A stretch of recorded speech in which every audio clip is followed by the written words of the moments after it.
Bapak Ibu yang dimuliakan Allah, siapapun yata'allaqu bil Quran, bergantung dirinya, jiwanya dengan Quran, maka insya Allah mulia dunia, mulia akhirat. Sekali lagi saya sampaikan, siapapun yang berinteraksi dengan Al-Quran, maka dia akan mendapatkan kemuliaan dunia dan akhirat. Saya kasih contoh. Ibu-ibu tahu kulitnya Al-Quran? Hanya kulit doang. Kenapa sampai dicium-cium, dihormati orang? Tahu kenapa? Karena kulit itu ditakdirkan Allah menempel pada sesuatu yang memuliakan kulitnya. Kalau bukan karena menempel kepada Quran, mana mungkin dia dicium, mana ada dia dihormati dan dimuliakan. Karena dia sempat menempel pada Quran, dia dicium dan dihormati. Itu baru kulit, benda mati. Apalagi kita yang makhluk hidup. Saya hadirkan fakta berikutnya. Nazala Jibril bil Quran fa asbaha fasara Jibril afdalul malaika. Tahu kenapa Jibril itu terpilih menjadi malaikat yang paling afdal, malaikat yang paling mulia dari semua malaikat-malaikat yang Allah ciptakan? Kenapa Jibril menjadi pimpinan seluruh para malaikat? Tahu kenapa? Karena Jibril hari-harinya selalu berinteraksi dengan Quran, membawa wahyu dari Allah berupa Quran disampaikan kepada makhluk pilihan. Karena Quran, Jibril menjadi termulia di hadapan para malaikat lainnya. Subhanallah. Betul? Nazal al-Quran ala nabiyina Muhammadin fa asbaha nabiyuna sayyidul khalq. Bapak Ibu tahu kenapa Nabi kita menjadi makhluk terbaik pilihan Allah? Tahu kenapa? Karena Allah telah turunkan Quran menjadi mukjizat Nabi terdahsyat. Quran memuliakan Nabi kita Muhammad. Nabi menjadi sayyidul khalq, makhluk yang terbaik dari semua makhluk yang Allah ciptakan. Mulai dari Adam sampai Nabi Isa, Nabi kita yang terbaik. Kenapa? Karena Quran Allah pilih menjadi kitab suci, mukjizat terindah dan terdahsyat Nabi. Subhanallah. Bapak Ibu tahu kenapa kita semua terpilih menjadi umat yang terbaik dari semua umat-umat yang ada? Jawabannya karena Quran Allah pilih jadi kitab suci kita. Bapak Ibu tahu kenapa Ramadan menjadi sayyidus syuhur, bulan yang terbaik dari semua bulan yang ada? Jawabannya karena di bulan itu Al-Quran turun di dalamnya. Bapak Ibu tahu kenapa Lailatul Qadar khairun min alfi syahr, lebih baik daripada 1000 malam. Satu malam ini nilainya lebih dahsyat dari 1000 bulan. Tahu kenapa? Karena Quran Allah turunkan di malam itu. Maka demi Allah, kalau Quran bisa memuliakan mereka, insya Allah Quran akan memuliakan kita ketika kita tidak bosan-bosan berinteraksi dengan Quran. Insya Allahumma arhamna bil Quran waj'alhu lana imama wa nura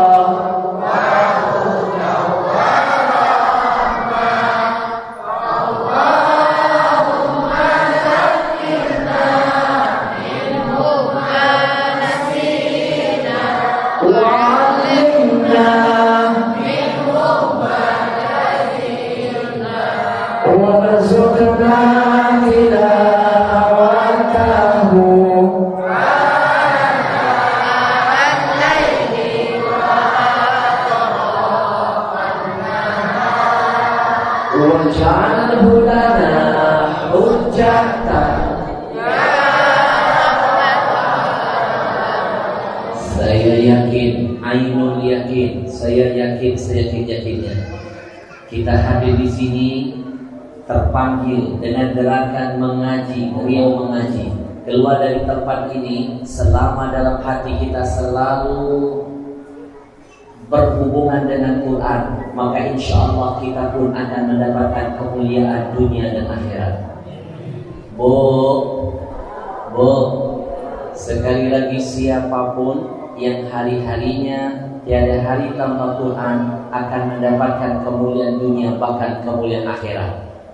Saya punya cerita nyata, kisah nyata, betapa Allah ingin menunjukkan siapapun yang cinta dengan Quran, Allah kasih kemuliaan dunia dan akhirat.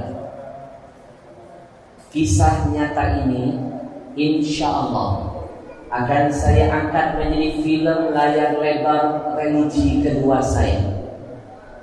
Kisah nyata yang akan saya sampaikan sebentar lagi akan dibikin film layar lebar. Mak-mak mau ikut main di film saya? Sutradara saya bilang masih ada lowongan. Saya tanya jadi apa? Jenazah. Udah bosan hidup. Ini kisah nyata Pak. Kisah nyata. Kejadiannya beberapa tahun yang lalu. Simak. Kejadiannya beberapa tahun yang lalu, tepat di bulan suci Ramadan. Tepat di bulan suci Ramadan. Tepat di bulan suci Ramadan, tepat di tanggal 17 Ramadan. Pondok pesantren kami namanya Pondok Pesantren Ar-Riyad. Ar-Riyad diambil dari hadis Nabi. Yang bikin pondok kakek saya, yang jadi pimpinan pondok paman saya, namanya sama dengan saya, Ahmad juga. Kenapa dikasih nama Ar-Riyad? Karena ngambil hadis Nabi. Idza marartum bi riyadil jannah fartamu. Kata Nabi berpesan kepada para sahabat, wahai sahabat, kalau kalian melewati taman surga, berhentilah sejenak masuk ke dalamnya. Sahabat bertanya, taman surga seperti apa? Kata Nabi, majelis ilmu dan majelis zikir. Kata Riyad itu diambil dari hadis, artinya taman. Kalau sahabat saja disuruh Nabi, kalau lagi jalan lihat majelis ilmu berhenti. Kalau sahabat saja yang sudah dijamin di antara mereka pasti masuk surga, kalau melewat majelis zikir berhenti. Ini kita sahabat, bukan. Tabi'in, bukan. Tabi'in juga, bukan. Dengan setan beda tipis. Lihat pengajian mau dibubarkan. Betul? Betul? Lihat pengajian main bubar-bubarin. Sahabat saja disuruh berhenti. Jangan mimpi bisa masuk surga beneran kalau cabangnya di dunia. Majelis-majelis ilmu gak pernah mau diduduki. Kita hakikatnya duduk di sini latihan untuk mendaftarkan diri kita biar jadi kandidat penghuni surga yang sesungguhnya. Insya tanggal 17 Ramadan, pondok pesantren kami Ar-Riyad di kota Palembang. Tahu Palembang? Kita sama-sama Sumatera. Saya jelek-jelek begini putra Sumatera. Lahir di kota Palembang. Jadi saya lahir di Palembang tapi keturunan Padang. Bingung kan? Saya lahir di kota Palembang tapi saya keturunan Padang. Mendengar ucapan ini ada jamaah saya lagi dengar saya tausiah orang Padang, selesai ceramah saya dipeluk. Gak nyangka kalau Habib keturunan Padang. Sama, saya juga orang Padang. Saya tanya, Bapak dari mana Padangnya? Bukit Tinggi. Habib dari mana? Padang Pasir.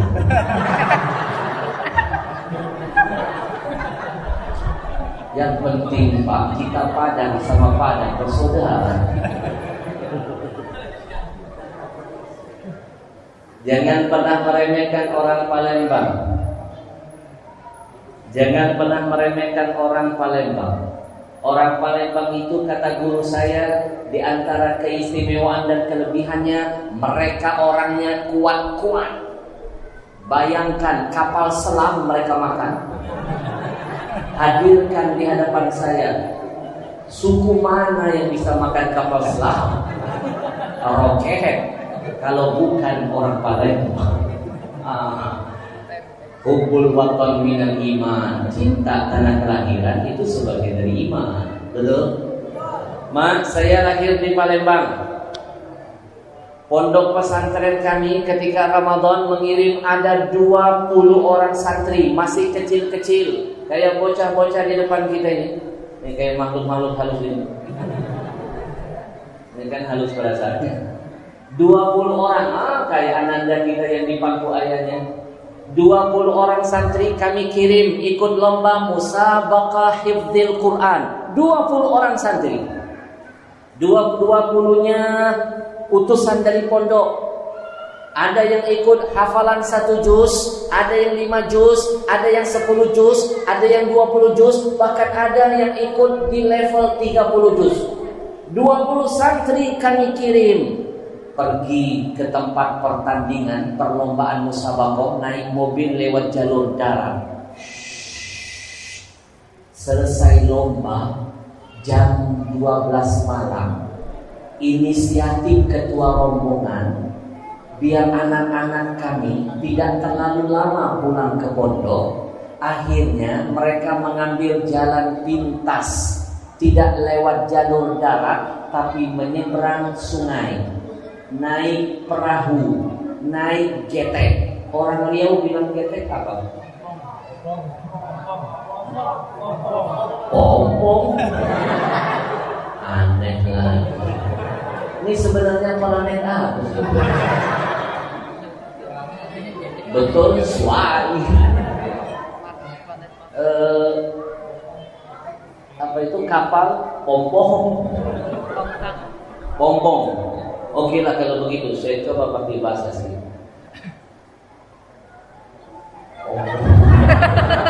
Tidak ada bahasa lain. Sampan. Pompong. Inisiatif ketua rombongan biar anak didik kami nggak kemalaman pulang ke pondok. Akhirnya ngambil jalan pintas, nyebrang sungai. Karena pondok kami persis berada di pinggir sungai Musi. 20 santri dibawa naik pompong.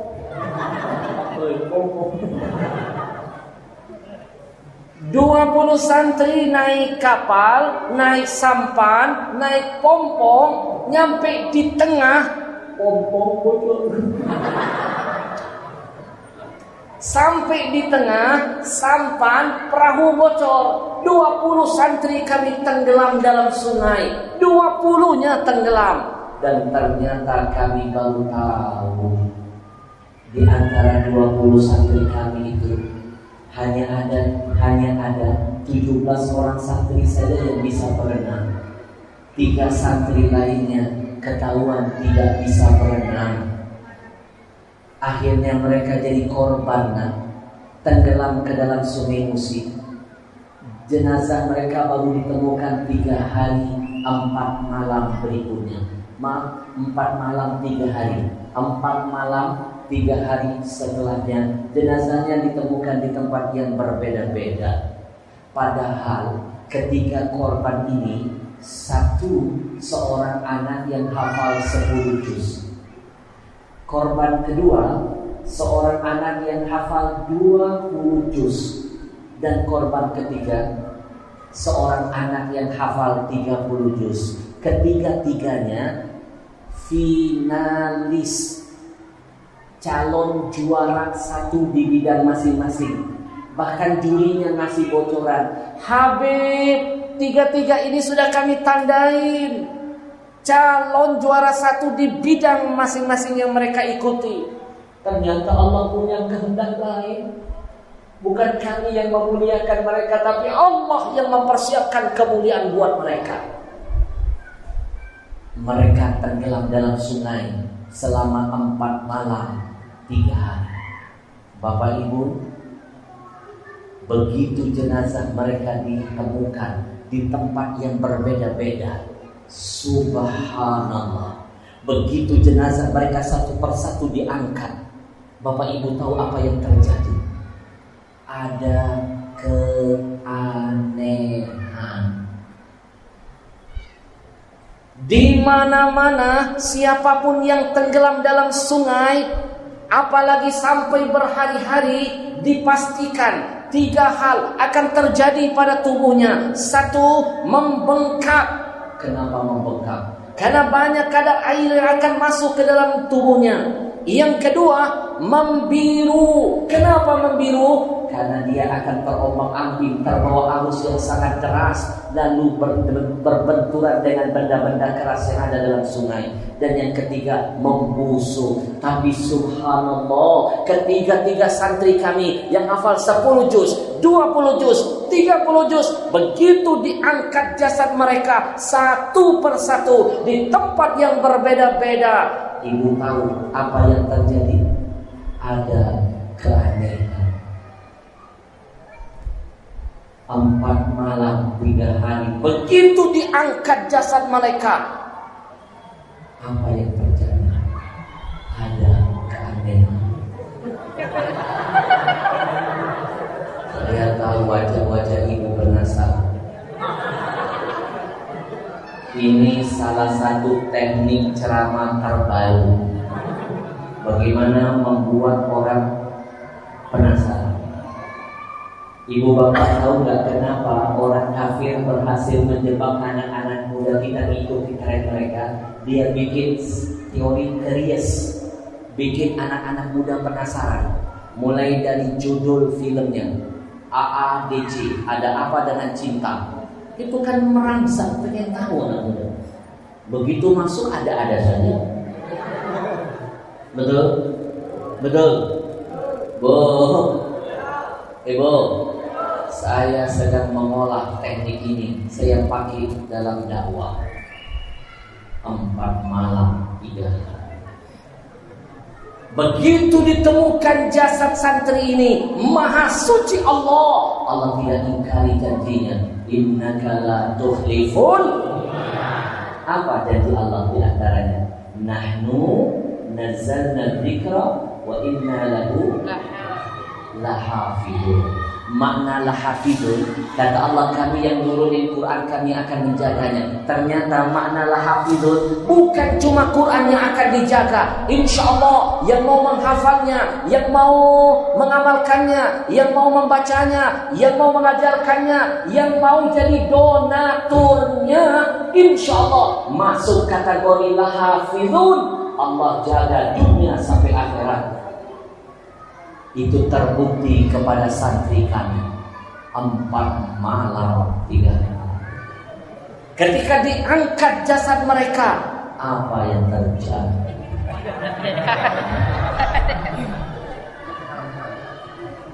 Ada keanehan. Enak dibikin perasaan. Bapak Ibu, teknik inilah yang membuat sinetron itu ratingnya tinggi-tinggi. Lagi seru-seru mak-mak kita lagi nonton, tiba-tiba bersambung. Itu tekniknya. Akhirnya sinetronnya tayang jam 4 subuh, jam 2 siang mak-mak udah nongkrong depan TV. Penasaran, bikin kita jadi tersiksa. Apa kita lanjutkan nanti tahun depan? Ibu mau tahu lanjutannya? Mau tahu? Bu, Ibu, 4 malam 3 hari. Ini kayaknya cocok jadi judul filmnya ya. 4 malam 3 hari. Ada petugas pemerintahan yang hari-harinya bertugas mengangkat jenazah siapapun yang tenggelam di sungai.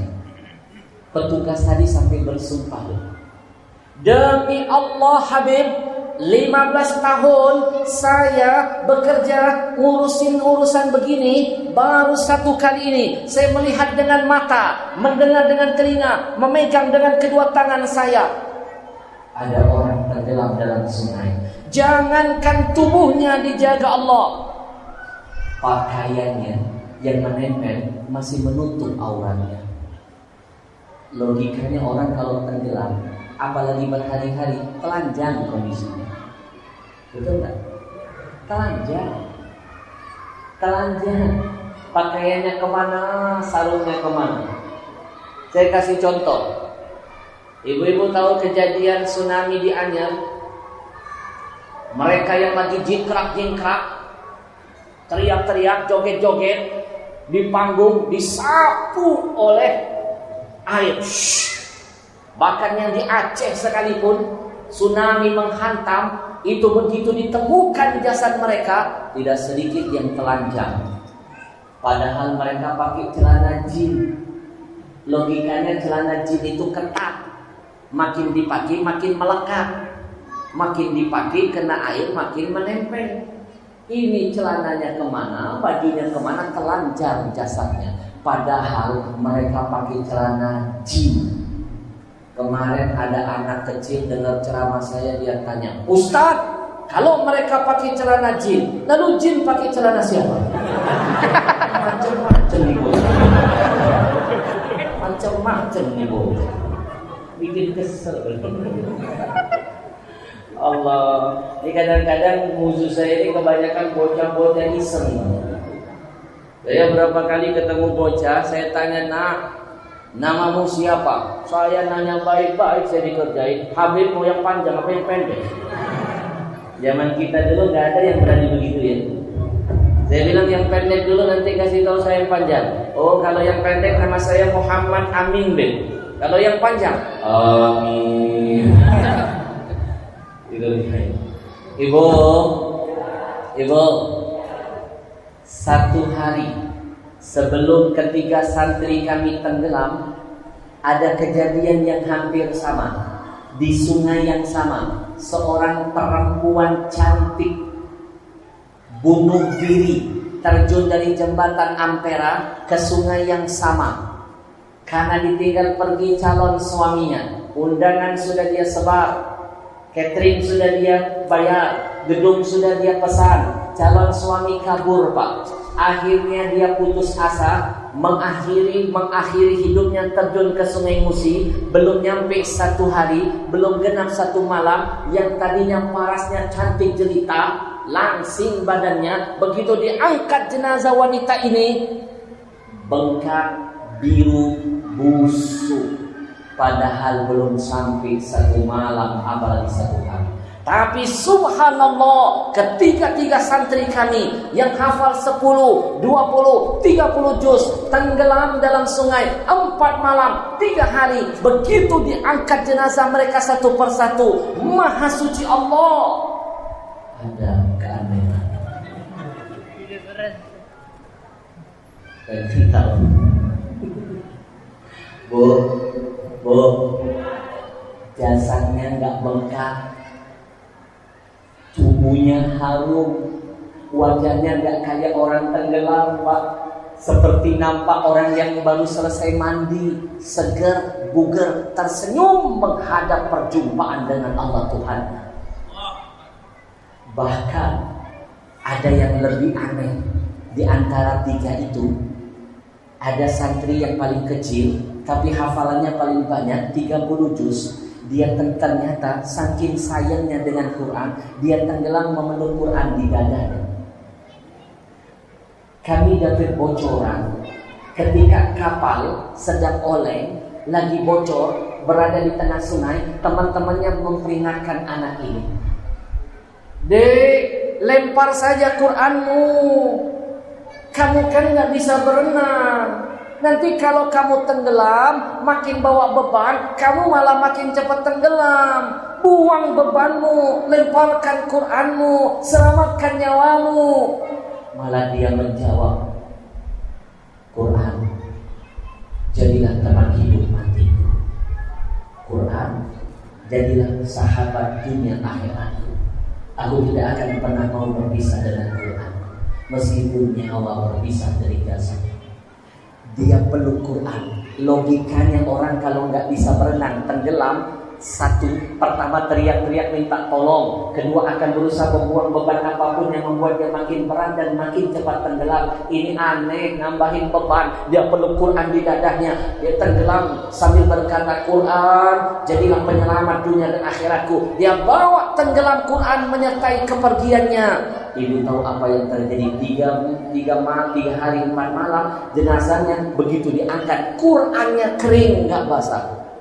Hanya kulitnya saja basah sedikit, dalamnya kering.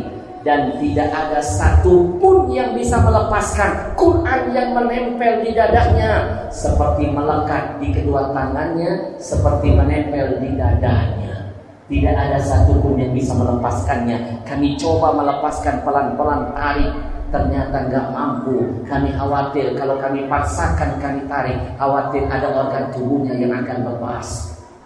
Lalu kami biarkan dia memeluk Quran, menunggu datang ibunya, seorang wanita soleha, janda yang mulia, pencinta Quran juga, mendengar anaknya meninggal dunia, memeluk Quran, tenggelam dalam sungai, berlari ibunya dari kampung menghampiri jenazah anaknya di hadapan ribuan orang yang mengelilingi jenazah anaknya. Ibunya menangis sambil berkata, "Nak, titip salam ibu buat Rasulullah.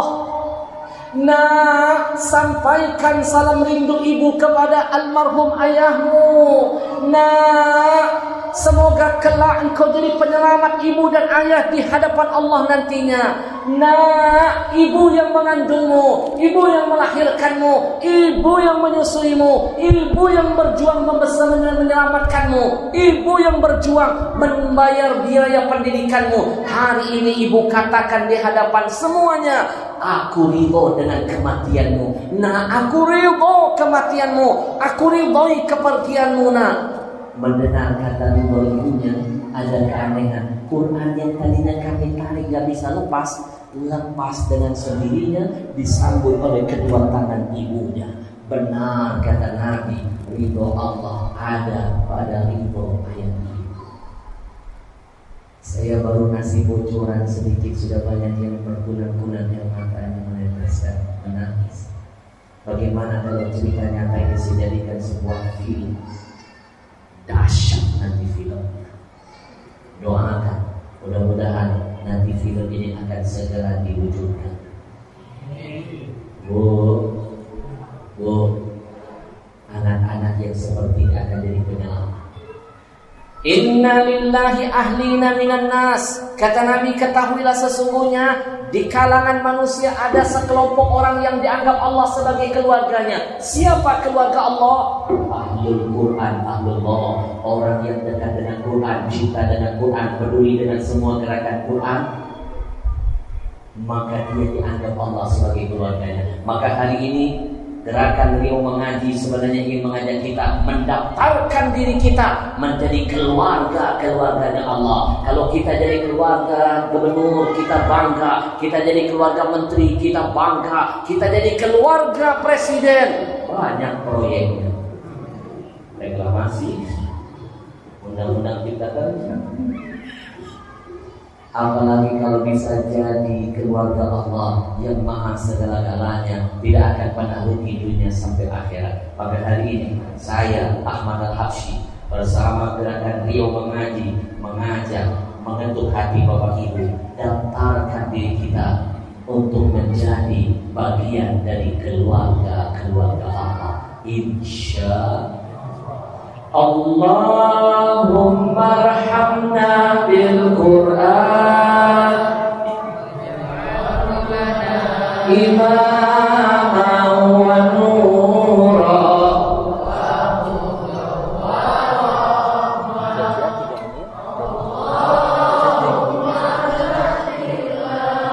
Minhu ma nasina wa 'allimna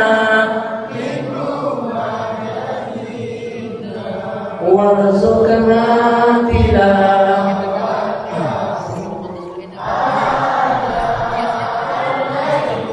wa akrafanna.